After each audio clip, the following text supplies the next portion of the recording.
What are SQL subqueries? We can nest queries inside other queries to create more advanced filters. Nested queries are also known as subqueries, and the terms can be used interchangeably. In this lesson, we will go over 5 logical operators in SQL that can help us form subqueries: exists, any, all, in, and not in.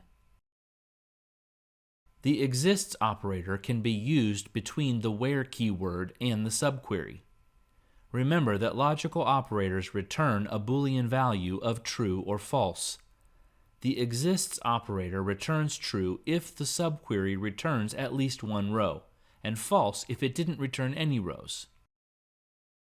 One of the simplest examples of a query using the exists keyword is one that mimics a join query. Let's revisit our Amazon bestsellers and President Books tables. We can use exists along with a subquery to find all Amazon bestsellers authors who also appear in the President Books table. To do this, we first select authors from Amazon bestsellers. Notice that the Amazon bestsellers table is aliased to the letter A, so we must reference the column name for author as a.author. Then we begin a where clause and use the exists operator followed by a subquery inside parentheses. The subquery uses another select statement followed by a wildcard to say that we want all columns from the President Books table, and notice we alias President Books to the letter B, where the b.president column is the same as the a.author column. Notice that even though we aliased the Amazon bestsellers to the letter A in the outer query, we were able to use the alias A in the inner nested query. In this case, there is only one match, the author Barack Obama, so the result set has one row. The operators in, not in, any, and all are also logical operators, but they are used in a different way.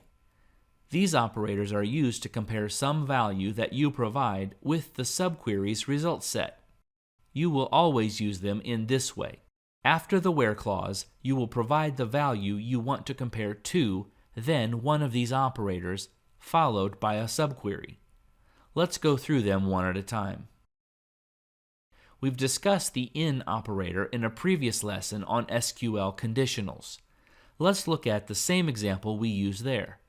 This query selects the title and year from the books table, aliased to the letter B, where the book year is in a provided list. Notice that this example uses a hard-coded list of years to check against. This is fine for simple queries where you always know the list of values to check against ahead of time. But for more complex queries, this won't work. Instead of a hard-coded list of values to compare to, we can make the list dynamic by using a subquery. That means we have another way to approach this task. We can find all authors who appear in both the Amazon bestsellers and President Books tables by using the in operator like so. First, we select a list of authors from the Amazon bestsellers table, where the author is in the result set returned from the subquery, in which we select the President's column from the President Books table, and this gives us the same result. Now let's move on to the not in operator. The not in operator probably does what you would expect. It negates the result of the in operator, so we only get the results from the first outer query that are not in the subquery.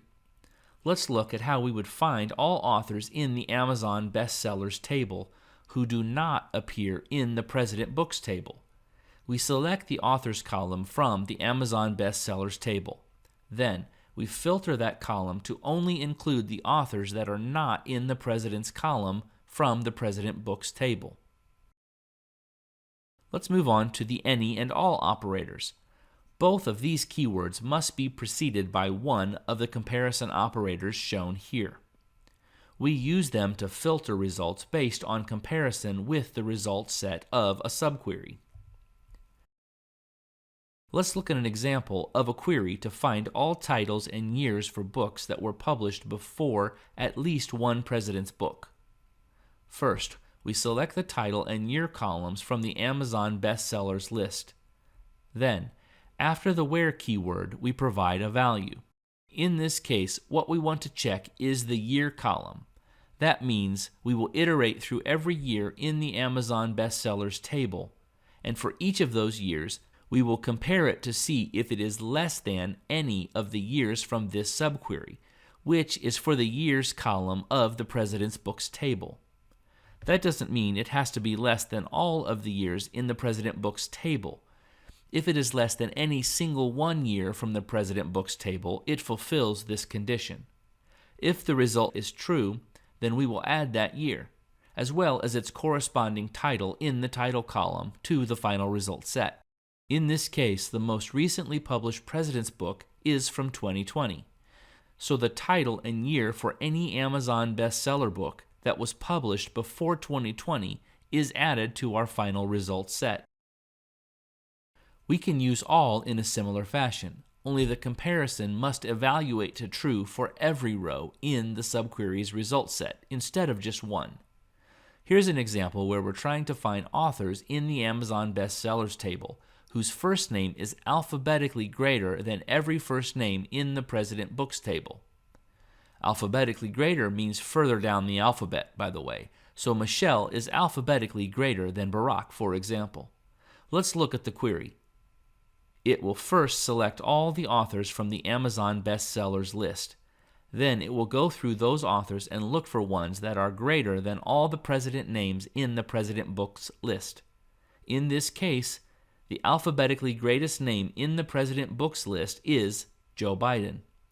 That means the final result set will include only those Amazon best-selling authors whose names are greater than his. With that, we conclude this lesson on subqueries. You will have a chance to practice what you've learned soon in an exercise. Before you do that, you will learn about the with clause in the next lesson.